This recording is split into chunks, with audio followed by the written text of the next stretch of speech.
안녕하세요. 꿀송이 성역 공부의 임민순 목사 임관영 목사입니다. 반갑습니다. 성도님들 잘 지내셨죠? 벌써 꿀송이 성역 공부 47회차에 해당하는 해설 방송입니다. 오늘은 어떤 말씀으로 함께 나누게 되나요? 네, 오늘은 야고보서 3장의 말씀을 중심으로 이 혀의 힘에 대해서 함께 나누도록 하겠습니다. 네.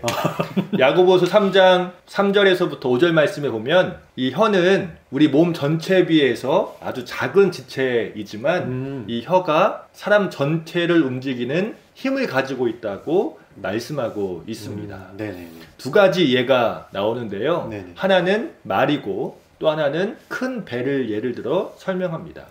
먼저 3절 말씀에 대해서 이렇게 이야기합니다. 한번 읽어주세요, 목사님. 네, 우리가 말들의 입에 재갈 물리는 것은 우리에게 순종하게 하려고 그 온몸을 제어하는 것이라. 네, 말을 타는 기수가 말의 입에 재갈을 물림을 통해서 자기보다 더 덩치가 큰 말도 순종하게 하고 방향을 조정하는 것이죠.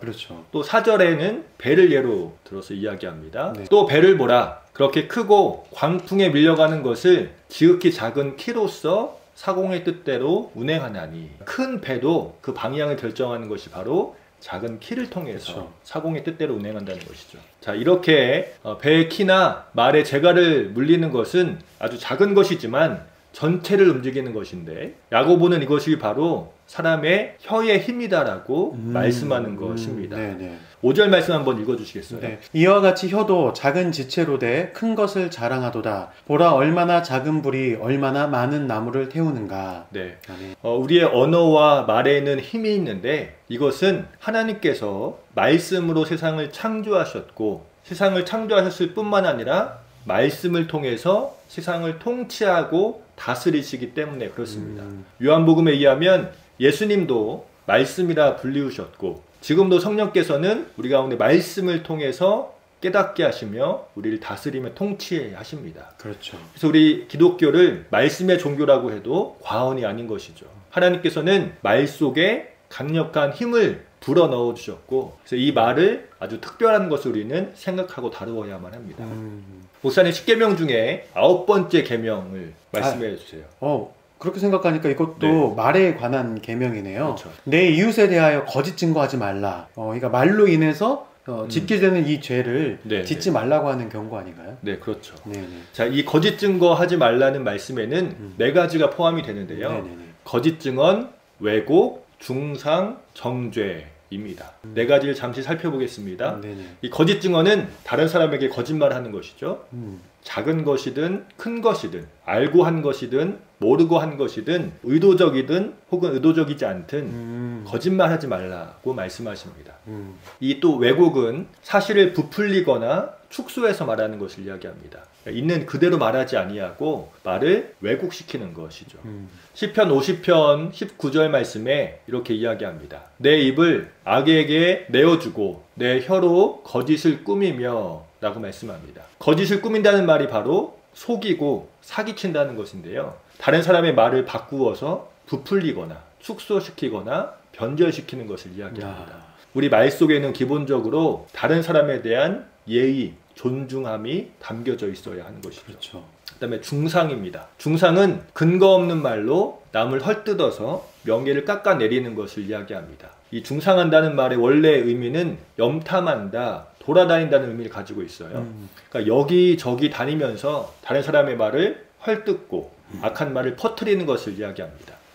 그러니까 이 거짓 증언하지 말라는 말씀 가운데에는 다른 사람에 대한 비방함도 포함되어 있는 것이죠. 그다음에 정죄입니다. 정죄란 우리가 잘 아는 것처럼 다른 사람을 쉽게 판단하는 것. 두 가지를 생각해 볼 수 있는데요. 다른 사람의 말을 제대로 듣지 아니하고 성급하게 판단하고 생각하고 정죄하는 것입니다. 사람들이 많이 그러죠. 또 하나 다른 사람이 누군가를 정죄할 때 동참하는 것이죠. 말로서 동참하는 것도 포함되고 혹은 침묵으로서 동의하는 것도 포함됩니다. 우리 인간의 죄악된 본성 가운데에는 다른 사람 말하는 것을 참 좋아하죠. 맞아요. 엄청 좋아하죠. 이 9계명의 말씀 가운데에는 다른 사람을 향해서 악한 마음을 갖지 말고 또 쉽게 말하는 것도 하나님께서는 하지 말라고 말씀하고 있는 겁니다. 이 오늘 야고보서의 말씀에 이 혀의 위험성에 대해서 경고하고 있는 것이죠. 야고보서 3장에는 아주 강한 경고로 가득 차 있습니다. 그래서 5절 말씀 한번 읽어주시겠어요? 네. 이와 같이 혀도 작은 지체로서 큰 것을 자랑하는도다. 보라, 얼마나 작은 불이 얼마나 많은 나무를 태우는가. 네. 6절에는 혀는 곧 불이요 불의의 세계라. 혀는 우리 지체 중에 온몸을 더럽히고 삶의 수레바퀴를 불사르나니 그 사르는 것이 지옥불에서 나느니라. 이 불의 세계인 혀는 온몸을 더럽히고 삶의 수레바퀴 전체를 다 불사르는 것이라고 말씀합니다. 이 불은 지옥불에서 왔다라는 것이죠. 또 8절 말씀 한번 읽어주시겠어요? 네. 혀는 능히 길들일 사람이 없나니 쉬지 아니하는 악이요 죽이는 독이 가득한 것이라. 쉬지 않는 악이라는 겁니다. 죽이는 독이 가득한 것이라고 표현합니다. 또 12절에는 쓴물을 내는 샘이라고도 말씀하고 있습니다. 아, 참 무서운 말씀인 것 같아요. 네. 말이 가진 힘이 정말 대단한 것 같아요. 네. 이 말씀만 보면은 이 정말 침묵하는 것만이 정답일 것 같아요. 말하는 것보다 말하지 않는 것이 더 나은 삶 같거든요. 그래서 이제는 아무 말도 하지 않고 살아가야 되는 거 아닌가요? 그렇지 않습니다. 이 혀에 진짜 기능이 있습니다. 우리 말에 힘이 있고 새치의 혀에 능력이 있다면 반대로 강력한 선함을 펼칠 수 있는 능력의 도구가 되는 것이 바로 이 혀, 말인 것이죠. 네네. 만약에 혀가 없다면 복음을 선포할 수 없습니다. 그렇네요. 만약에 혀가 없다면 하나님을 찬양할 수 없습니다.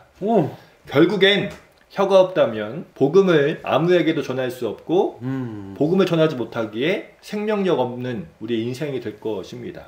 야고보서에서 혀의 기능에 대해서 아주 무섭게 말씀하고 있는 본질적인 이유가 여기에 있습니다. 혀는 참으로 중요한 기능을 담당하고 있기 때문에 그래요. 아까는 쓴물을 이야기했지만 혀의 본래적인 의미는 단물을 내는 것입니다.